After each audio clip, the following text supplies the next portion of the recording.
Hello everybody, this is Aditya from Foundation for Democratic Reforms, and today we are sitting with Dr. JP to try and understand this whole uh, big picture of what unemployment in India looks like and certain problems with the Indian economy plus how is the Indian economy shaping up, right? Specifically to unemployment, right? Hello, Dr. JP. Hello, Aditya. Sir, the leader of opposition, Rahul Gandhi, in his vote of thanks or thanks speech, sorry, not vote of thanks, thanking speech, said that one of the primary failures of both the UPA government and the NDA government. So if you take that's 10 plus 12 years of this government and 10 years of that's 22 decades, has not been able to, the governments have not been able to answer the question of unemployment. How do you see this? In our Westminster model, the leader of opposition is the Prime Minister in waiting. So while we may have no holds barred political struggle and competition for the voters' favor, the leader of the House and the leader of opposition both really should care for the country, and they should act as one for the country's interests. In that context, what the leader of opposition said is absolutely unexceptionable. That there is massive unemployment or a perception of unemployment. Some economists may argue it's actually underemployment because there's not anybody who wants to work who is not, there's nobody who is unemployed, but they're certainly underemployed. Wages are low, etc.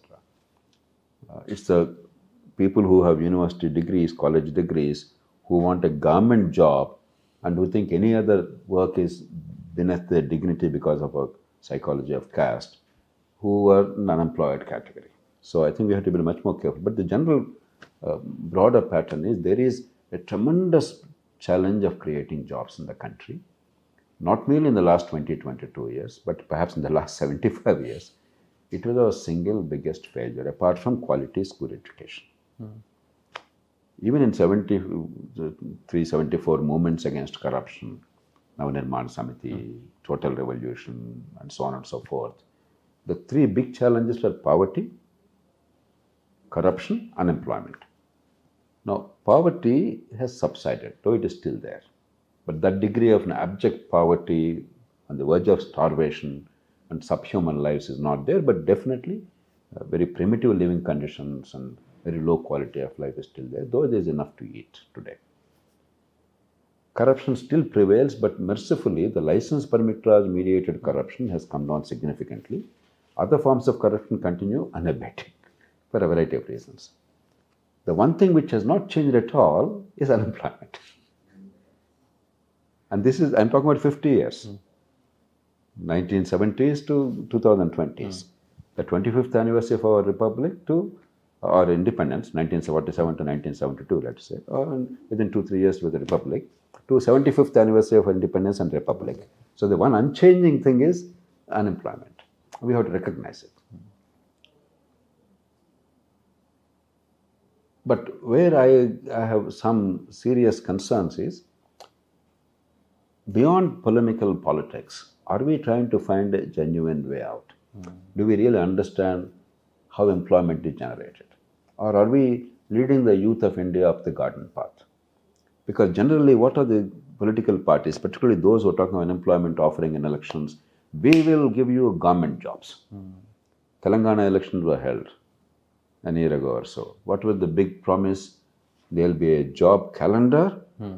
And what is the big advertisement that they've been having? We recruited so many teachers. No, it's not about quality. There's not one word about education being imparted to the kids. It's about some youngsters being given jobs. Andhra Pradesh, we have mega DSC, District Selection Committee, again recruitment as from employees and teachers, etc. Not one word about real education being imparted to people. So there is a myth that is created in the country that somehow government employment is the answer to unemployment problem. It is an unmitigated disaster. I want to make it emphatically clear. First, government provides minimal services which nobody else can provide. True. Government enjoys natural monopoly, like rule of law, public order, justice, rule of law, like basic common infrastructure, roads and water supply, sewerage. Even if you pay for them, somebody has to do the collective thing, the basic infrastructure. quality education, particularly quality school education, and quality health care. And for that, we need some workers. Government is not an employment agency. Government is here to serve the people, to meet the collective needs with the tax money that we generate and transfer to the government. We've forgotten what it's all about. Government employment has become now like a jagirdari. Old Mansabdari system of the Mughals, etc. It's like, once I'm in the government employment, I'm the lord and master. And then the people are mendicants. And they come begging. I don't have to work. My guaranteed tenure is there. Productivity is not important. And I can collect mamuls, money. This is the perception. And instead of debunking that and making government machinery accountable to the people, the hardworking tax-paying people, our political process is reinforcing this image of a feudal notion of governance. That government employees are lords and masters, and the only employment that matters is government employment. Now look around you, in your room, in your bedroom or home or here. Anything that you see, that's a value. The clothes on your body, the pen in your pocket, the watch on your wrist, the shoes that you wear, or the sofa on which you sit. There's not one of this created by the government. It is created by the people, hardworking people of the country. We call it the market. All the goods and services that matter, except a few select services, are all created by the people of the country outside government. That's where wealth is created. That's what creation of wealth is. That's where jobs are created. So our single biggest pursuit is how do you grow the economy to create jobs? And along with that, how do you make sure that enough number of the low-skilled, low-wage segment of people, they get into decent jobs with security, with a living wage and dignity? And then how do you enhance the productive capacity of the Indian people? Now, if the leader of opposition or the leader of the House talked about what are the impediments to economic growth, why are we not able to really create decent jobs for the hardworking, low-wage, low-skilled people on a large enough scale in the country, giving them dignity and stability and security? And how do you enhance the productivity of the people irrespective of the birth? If they focused on these three challenges and then came up with responses and then found answers, that would have been wonderful. Now, there's a focus on at least a problem, a symptom. It's actually not even it's a symptom. But underlying are these three fundamental challenges. But I'm glad that at least the talk is about, even if it's symptomatic, an important symptom rather than no tu me me. So, before I go into other parts of the speech, you mentioned a problem-solution mismatch is what I would call it. So, problem is fine, unemployment, solution is not government jobs, right? How do you then, let's not even talk about the solution. I'm talking about how do you create an environment where we can talk about actual solutions rather than this, number of teachers hired, number of this, number of that. How do you create an environment where people can meet and talk about solutions? I wish I had an easy answer. You and I, all of us, do a lot of thinking about the problems afflicting all of us together. In some areas, we have some elegant and sensible answers. Some areas, we are flummoxed. So this is one of the areas. So, because it's so self-evident, it's not happening. How to make it happen? So instead of giving speeches to others, those in parliament, those in politics, etc., that's easy, or to criticize. Let's do our job. What are we doing now? We're interacting.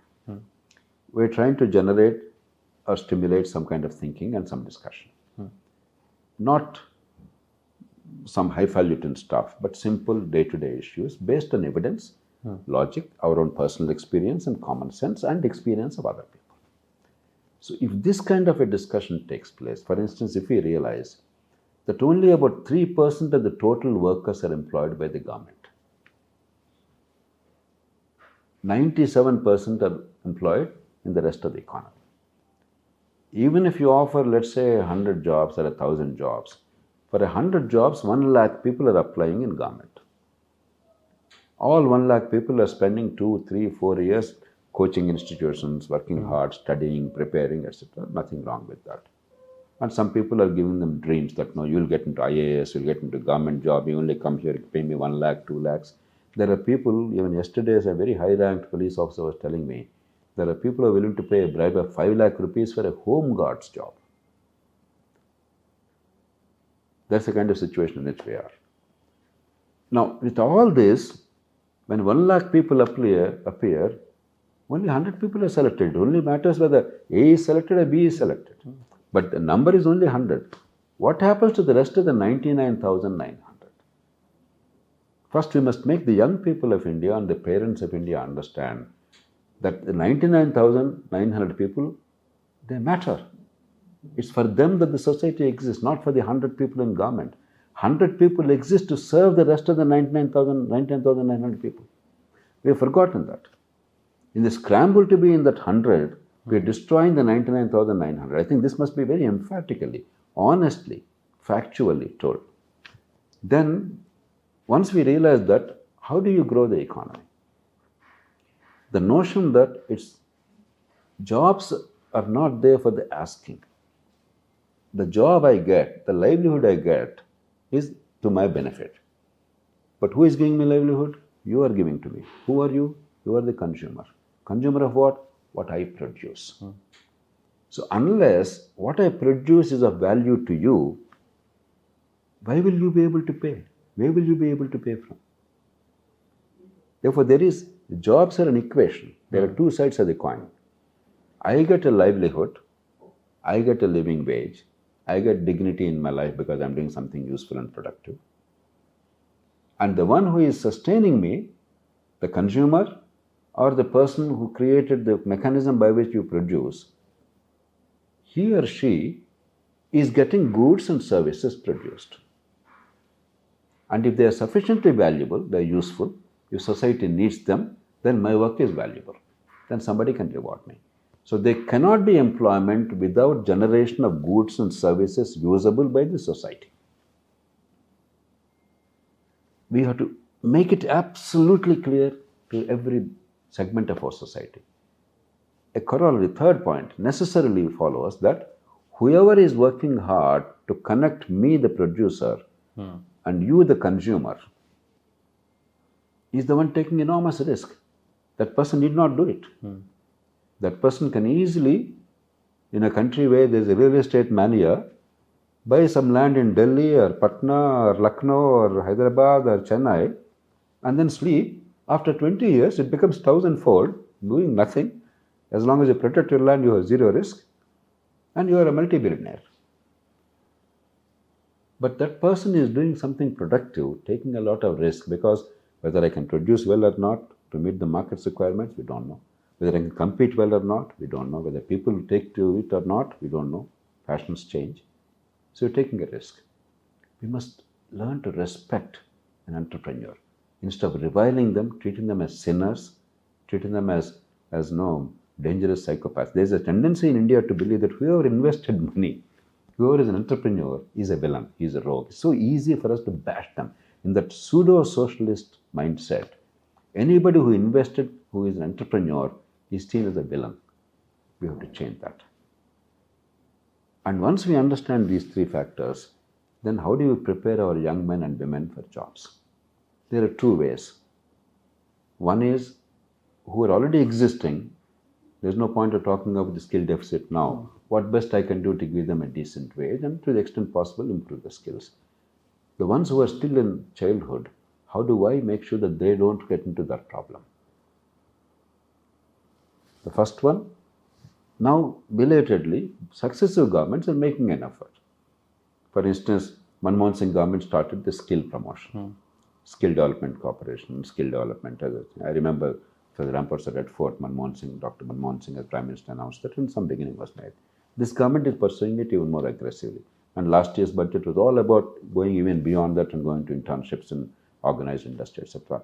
These are not sufficient, but some honest efforts are being made. We have to make these efforts on a much bigger scale. But we must understand one thing, and here is some painful reality. Our economic liberalization, our attempt to promote industrialization, particularly manufacturing sector, our attempt to grow very fast, emulating China in many ways, has come much later than China. China had the advantage of the first mover. China had the advantage of starting the process at a time when the global conditions were very conducive. Now, China occupied that space very substantially, not only to the detriment of India, but to the detriment of every country in the world, practically.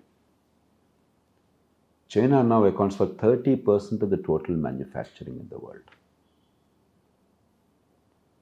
In all the key sectors, China now accounts for 70 to 80% of the manufacture. Take steel. Their capacity is 70 to 80% of the world's total consumption. Take cement. Take solar batteries. Take electric cars. Earlier we thought Tesla or something. Take construction industry in the world. Take transportation systems, rapid mass transport systems. So they took advantage. We started the process late and in a very halting manner.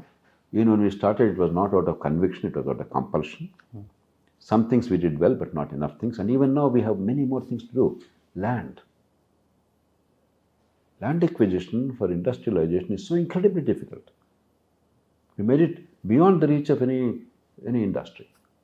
And the regulation is so bad in terms of zoning, etc., and so corrupt that if you're an honest entrepreneur, you're elbowed out of it. Labor. Instead of protecting and creating new employment, you guaranteed that employment is killed by labor laws in the name of protecting the labor. It's a lie. Only in India, it is better for you to have two companies which are small and less productive than normal than having one big company which is more productive, which is earning more profits, which is more efficient, which is giving better wages. We created labor law framework in the name of socialism, in the name of protecting labor, actually anti-employment. You take capital. Even today, the hardworking people don't have access to capital. Even the government officially admitted, while they improved significantly, 30% of the farmers don't have formal institutional credit in the country today. Just to give an example. I hope even 70% are getting it. That's a good number if it is true. I don't know. I have to take the finance minister's word at face value. There are many, many informal workers, hardworking, self-employed entrepreneurs, vegetable vendors, pushcart vendors, and hawkers, and many others. Typically, in the morning they take, let's say, 3,000 rupees to buy their wares to be able to sell. They have to shell out per day 3 to 10% of the money at the beginning of the day. If I take 3,000 rupees, if 10%, and it's not uncommon, in some places it's 10%, you take 2,700 rupees, you're asked to repay 3,000 rupees at the end of the day.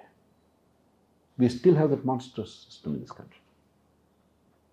Our credit system has still not reached the large number of unorganized workers.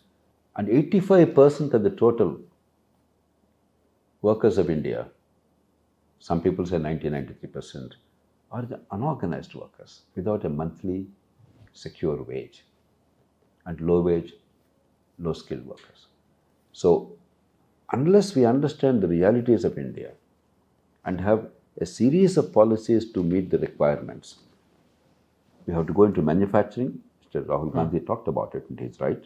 You cannot ignore, a country of India's size and diversity cannot ignore manufacturing. But manufacturing alone cannot give jobs. Even in China, remember, about 25% of the economy, or 22, 25, 27% is manufacturing. The rest of it is other segments of the economic activity. Even in China, the world's largest manufacturing giant, and in the whole world itself, manufacturing accounts only for about 180 million jobs. Organized manufacturing in the world, the total jobs in the world are 180 million. So manufacturing is required, but it does not solve the problems. But without that, you cannot really go to other things. So manufacturing, yes, but primarily focus on employment-oriented, small, not small necessarily, but low value addition, relatively low wage, low skill employment on a large scale. I'll give one example. There is a company called Brandix from Sri Lanka. They invested money in Achyutapuram, in Anakapalli district, close to Visakhapatnam, in Andhra Pradesh. 22,000 women are employed from neighboring hundreds of villages. There is not a single woman who is willing to work. If she has 7th grade education, no more. Not a single woman who is willing to work who is not employed. Not a great wage, 15, 16,000 average. Every day they are ferried at the cost of the company from their village within 30, 40 kilometers, most of them 20, 15, 20, but some are 50, 60 kilometers. And they have a creche and all that for the children. They have dignity. They are not dislocated from their family and other environments. They have altogether different life. A company in a place called Sulurpet. This is a Chinese company, a Taiwanese company. Shoemaking, leather. 15,000 workers are employed. And the other day, somebody reported to me that they're willing to employ another 5,000, another 10,000. There is unlimited demand. They don't have workers. So on the one hand, we complain of unemployment. On the other hand, we have no skills. And even when they're willing to employ without too many skills, they're willing to train, we don't have enough people willing to work. So, you must create a culture of work. Where instead of political process creating a culture of mendicancy. Unemployment allowance, no. Training. Welfare, no. Employment and a job and income, regular income. No, the standard Chinese proverb, age-old Chinese proverb. Would you feed the person one day when he's hungry with fish, or would you give him a fishing net and teach him how to fish? And our political process is completely militated against productive employment. We are trying to addict our people to short-term welfare, individual welfare, and pretending that is a solution. And today, unfortunately, major parties are becoming victims of that. Small parties started the process. It was always there. But this disproportionate emphasis on welfare at the cost of long-term growth and the state's core functions is a relatively new phenomenon. And this was embraced by a few small parties. Unfortunately, the big national parties now become slaves of that. Instead of they leading the debate in the country and setting the trend, they are following the trend of tiny parties which have taken the wrong course. So now each of us must introspect, and our leaders, those in government and in opposition, the Prime Minister and leader of opposition, both must introspect to what extent they are a part of the problem. Their politics is a part of the problem. It's not enough to give once in a while a fiery speech with some elements of truth. You have to live the truth. And I think right now, I must honestly say, the biggest challenge to India's economic growth and employment generation is the nature of politics. The short-term individual welfare measures becoming the dominant feature of electoral process at the cost of the long-term good of the poorest people of this country.